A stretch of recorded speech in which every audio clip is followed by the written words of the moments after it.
in the cloud. San Mateo County, voice over IP based on open source.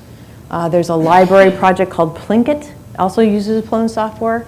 There are 7 states in the US that provide this software for websites for small libraries that wouldn't have a website otherwise. It's templated. They drive the requirements for it. It's a little collaborative, and they provide that for free through a grant through a National Library Association. And that consortium has been around, I think, for 8 years now. This was actually one of the funnest things I got to do. When I was still at the state, I asked the folks that I had worked with to please write a case study for their deployment of the Asterisk server. Asterisk is essentially an open source PBX. And it does more than that, but it's a great platform. It's all pretty much become the de facto standard. And in the state of Oregon, they had an agency that had a regulatory responsibility to manage all the administrative rule hearings. And so if someone got a fine and they wanted to contest it, they would have a hearing, and they did it on the phone. So they had phone calls they had to schedule. There were long distance phone calls from all over the state. They had to record the hearing. They had to transcribe it. They had to make the hearing available.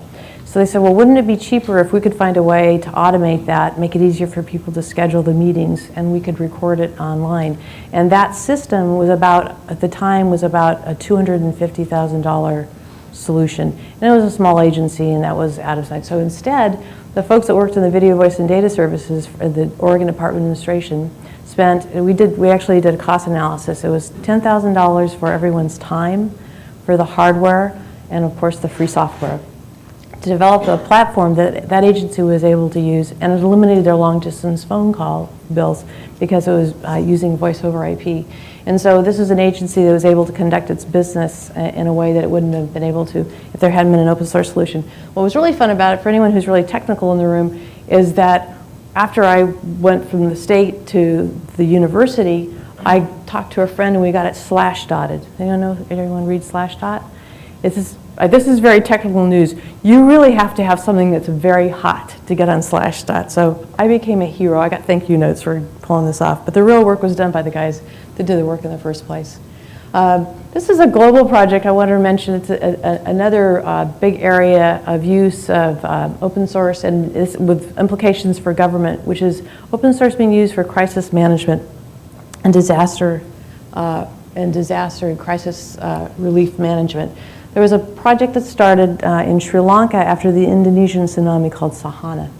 And it was designed to make software available to manage a crisis all over the world.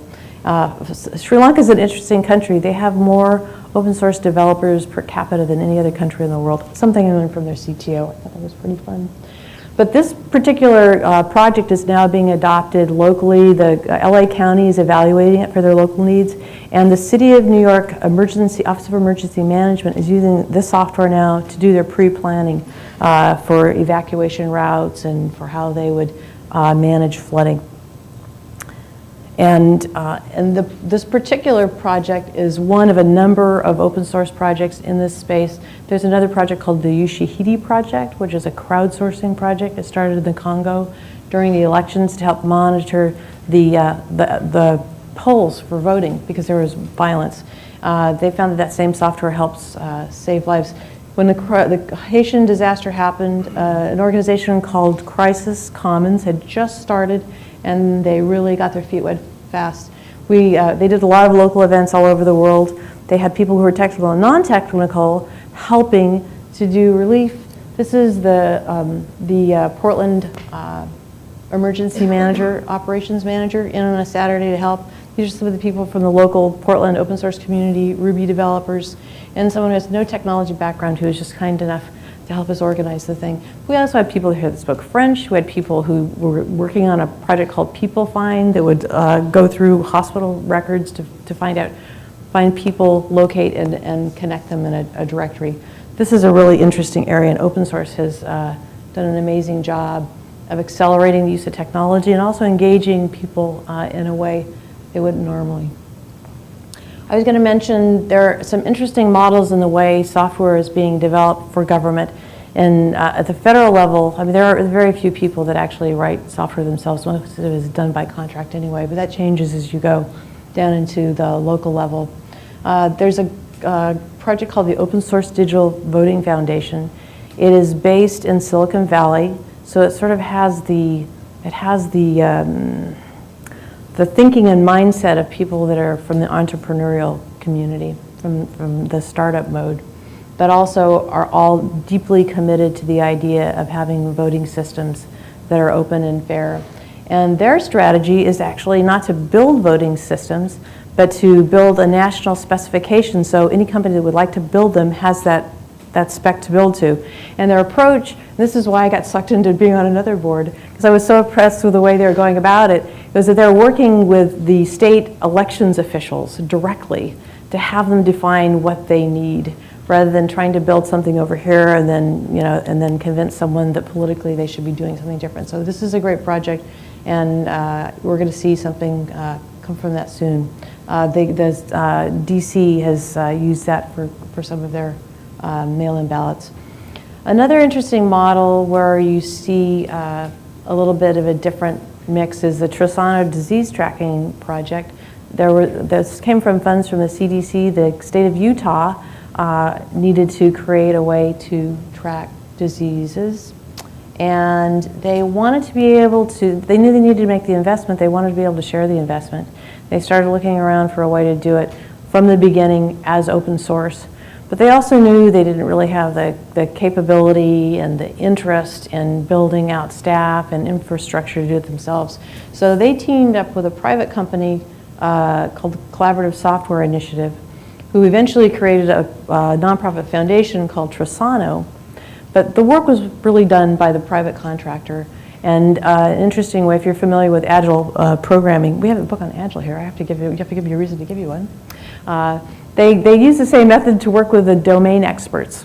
So if you think about older, early open source, people building infrastructure, people building things to secure networks or monitor their networks, the people that were writing the software were actually the users. Well, now we're starting into areas where the people that are using the software don't really care about code, can't do code.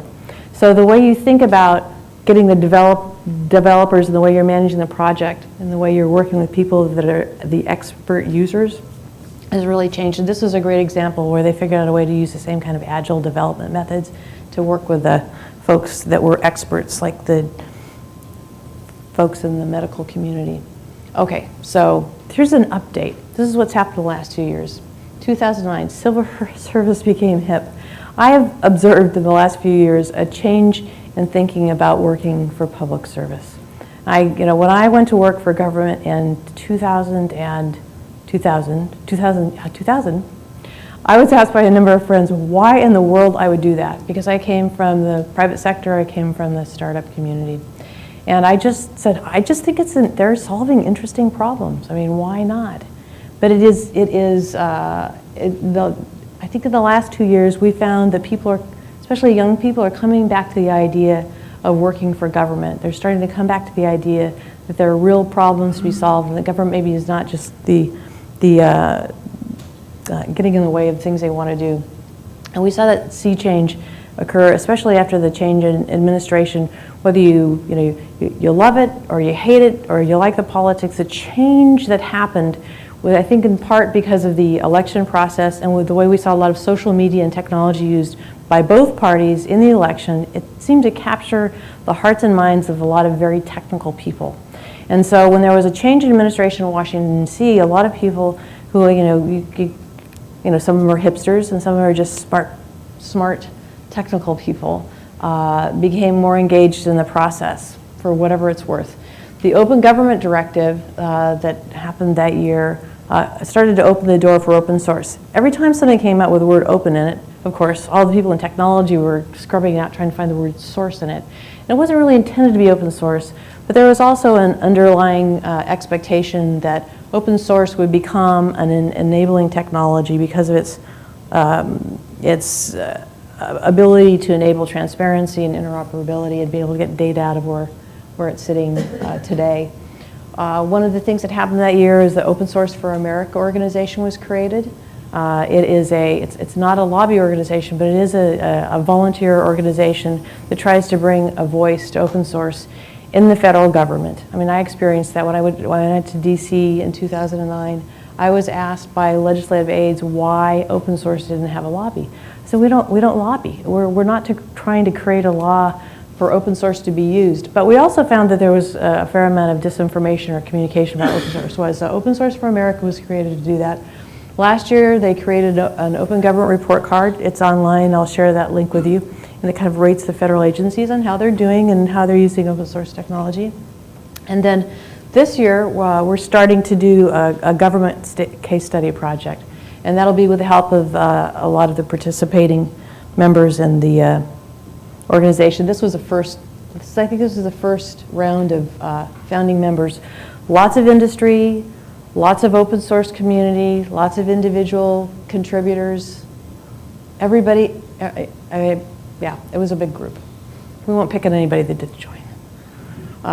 Also, more social networks started to create an opportunity for people to find each other. This is my colleague John Scott, who's been in the federal government for years. He co-authored a report called the Open Technology Roadmap for the Department of Defense. And we flipped a coin, and he lost a coin toss, so he started the open source group on GovLoop, which is a very popular site, especially in the federal. We're finding more state people. And it's just a great way for people to connect and find out what they're doing. This is one of the more high-profile mentions of open source, in case you've never heard this.